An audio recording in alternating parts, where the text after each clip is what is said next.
করা ইঞ্জিনিয়ার আছে এবং আমাদের রাজনৈতিক ব্যক্তিবৃন্দ আছে, বিএনপি এবং জামাত ইসলামের, ওনারা আমাদের ইসলামিক আন্দোলন, সকলকে মিলে আমরা পূজা মণ্ডপগুলো হচ্ছে জাতির নিরাপদে আমাদের এই বছর পূজা উদযাপিত হয়, সেটা করার জন্য যা যা করা লাগে আমরা সেটা করবো। আমাদের নতুন অফিসার ইনচার্জ এসেছে, আমাদের পুলিশও আশা করি ওনাদের সর্বোচ্চ দায়িত্বটা ওনারা সেটা পালন করবে। আমরা চাই না যে কোনো মানে সংবাদের নিউজ কোথাও আমরা বেগমগঞ্জ উপজেলা হই, সবাই সদিচ্ছা আছে, যেহেতু এই 5ই আগস্টের পরে ওরকম কোনো অপ্রীতিকর ঘটনা ঘটে নাই। আমরা আশা করি বেগমগঞ্জে সকলের সম্মিলিত প্রচেষ্টা এই ধরনের কোনো অপ্রীতিকর ঘটনা সামনেও ঘটতে পারে। পুনর্বাসনের বিষয় আছে, বিভিন্ন রাস্তাঘাট এবং হচ্ছে বিভিন্ন জায়গায় অনেক ড্যামেজ হয়েছে। আমরা হয়তো বা ব্যক্তি পর্যায়ে ড্যামেজ যেগুলো হয়েছে এগুলো সরকারের সহায়তা ছাড়া আমরা করতে পারবো না।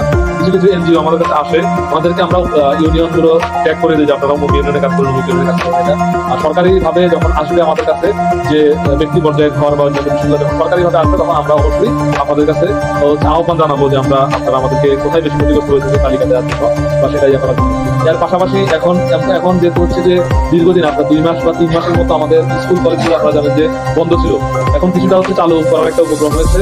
এই পাশাপাশি হচ্ছে বিভিন্ন যে কিন্তু আমার দেখতে হবে যেহেতু আমাদের বাজেট বা সবকিছু চিন্তা ভাবনা করে যেটা সবচেয়ে বেশি ক্ষতিগ্রস্ত হয়েছে আপনারা মনে করেন যে এটা না করলেই না, এখন এই তথ্যগুলো আপনারা হচ্ছে ইউনিয়ন পর্যায়ে থেকে আমাদের উপজেলায় দিবেন।